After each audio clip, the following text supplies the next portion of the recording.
So this is an interesting subject for us to have a look at. Look, one that quite a few people have a lot of questions about, but let's try and simplify it and make it accessible to everyone, because it's a really handy thing to be able to use. It's the pronoun on. And this is a pronoun that can mean of them, well, mainly of them. And it's used when you have a de before the noun in the original sentence.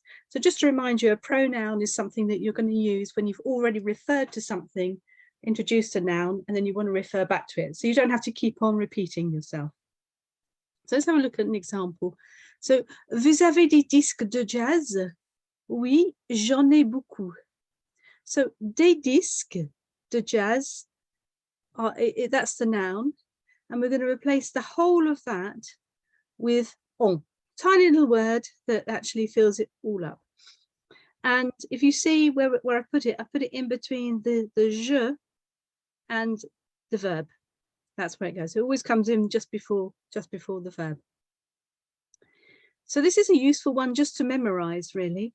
If someone asks you if you have, it's going to be you have, and then it's going to be de.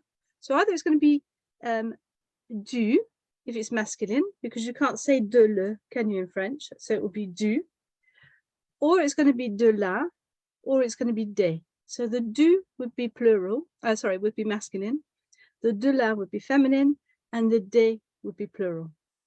And I put de in here because that's where they all come from. And we use an on as the pronoun whenever we have a verb which has a de after it. So let's look at some more examples of this. So, vous mangez de la viande. So this is a feminine. Vous mangez de la viande. So you know that when you're asking that question, so there, manger de. Oui, j'en mange. Yes, I eat of it, maybe. But the important thing is not necessarily trying to make a translation into English, but more about actually, does the verb have some form of de after it? So a du, a de la, or a de. And if it does, and we're referring back to that, then it's going to be an en that we're going to use as our pronoun. Vous buvez du vin? Oui, j'en bois. So we're not using any other. We're not ever going to use le or la or les or anything else like that. When we have a de, it's always an on. Vous achetez des surgelés? Oui, j'en achète.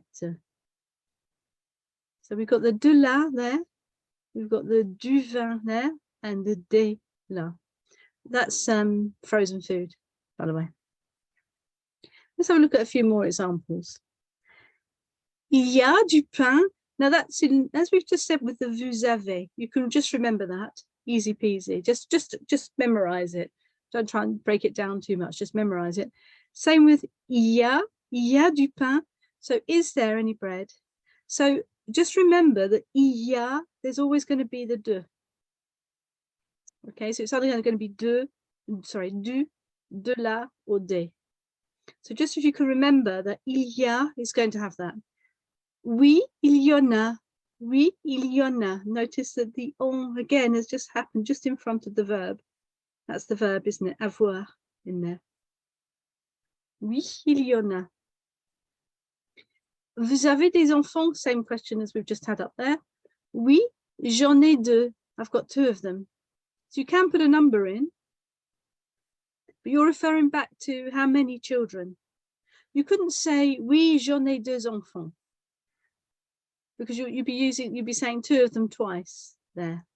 So the on is replacing des enfants. You can't have both of them in the same sentence. Il y a 20 étudiants? Non, il y en a 30. So are there 20 students? No, there's 30. In that case, it sounds like an of them. Now, we haven't got a de here, have we? But if you have a number, that is the equivalent of having a de. Don't ask me why. But let's just accept that if you have a number, then we're treating it the same as de. So, il y a 20 étudiants, non, il y en a 30. Il y a des étudiants? Non, il y en a 20. Okay, so the number we're treating in the same way as a de, or a du, or a de la, or a des. And this works the same with one. Vous avez une voiture? So that's a number. Oui, j'en ai une. And also notice, vous avez une voiture? Oui, j'en ai une. So we're going to refer back to it as a feminine, une.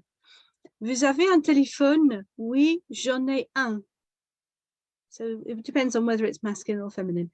So something to add in. So it's going to be de in whatever form it comes in, masculine, feminine, plural, but also numbers. Same thing happens. All right, let's have a look at some more examples. Vous avez des brioches? Non, je n'en ai pas. So have you got some brioches? No, I haven't got any. So this is the negative. So notice the je comes first, then we have the negative comes just before the en, and then we have the verb. And then the pas. Obviously the verb, well, I say obviously, the sandwich of the negative goes all the way around the whole thing, and this pronoun will come on inside it. Il y a du pain? Non, je n'en ai pas. And we don't have the une disappears in the negative. We don't need the une. Je n'en ai pas une. I haven't got one, we would say in English, wouldn't we? So in French, you just don't have that at all. So we just take that away altogether. Il y a du pain? Non, je n'en ai pas. Or, vous avez du pain? Non, il n'y en a pas.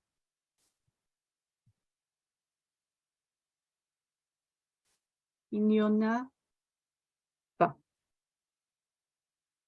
Vous avez du pain?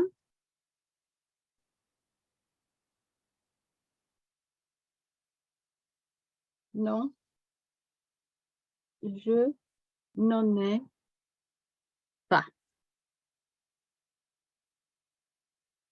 Okay, right. Let's go back up again to the top and look at this again, because this is something that's really quite useful to be able to use. You can use it in all sorts of situations, very much so in a shop situation, which is what everybody's going to experience, aren't they? A shop situation. So I think about this as being used in a boulangerie, for example. Vous avez, so if you're in a boulangerie, you could say, vous avez des pains au chocolat?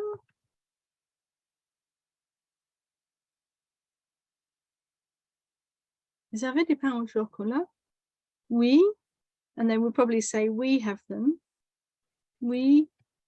On non. On en a. Oui, on en a. On a. That sounds funny, doesn't it? Because you've got the two on together. So oui, on en a.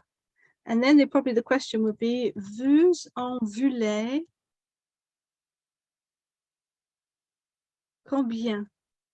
How many of them would you like? So the on will come. You don't have to keep saying pain au chocolat each time. So then we're going to hear the on come in there. So vous en voulez combien? And then you might answer, j'en veux, oh, let's put it, il me faut. Il m'en faut quoi? Or if you want to use your, j'en voudrais, like to use that one, j'en voudrais 3. So il m'en faut 3 or j'en voudrais 3. So you can see in a boulangerie situation, you're not going to keep on mentioning the thing that you're buying. You're going to, or delicatessen or fromagerie, but boulangerie is the most commonplace. You're going to use the on all the way through, so that whatever it is you're buying is only going to be mentioned once, and then every other time it's just going to be referred back to, isn't it?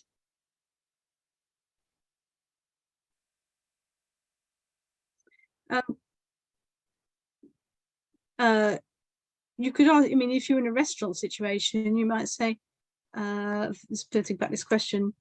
Vous avez des plats végétariens?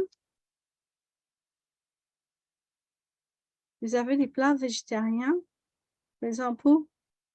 Oui, again, oui, because they might say il y en a 5, for example. Or oui, bien sûr, on en a.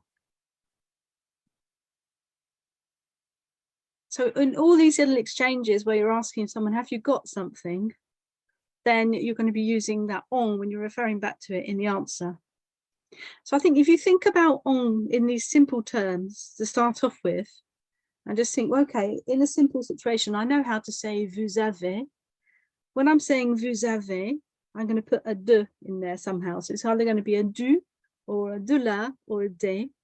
And then the next time it gets referred to, I'm going to use an on, and that just drops in front of the verb. That is a really good way of just trying to remember this rule, because otherwise I think it gets a bit slippery and out of control and people feel like, oh, it's just a step too far, it's too complicated, I can't use it.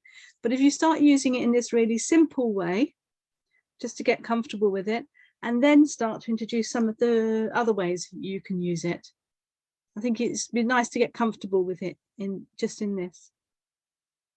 Has anybody got any questions for me about this at all?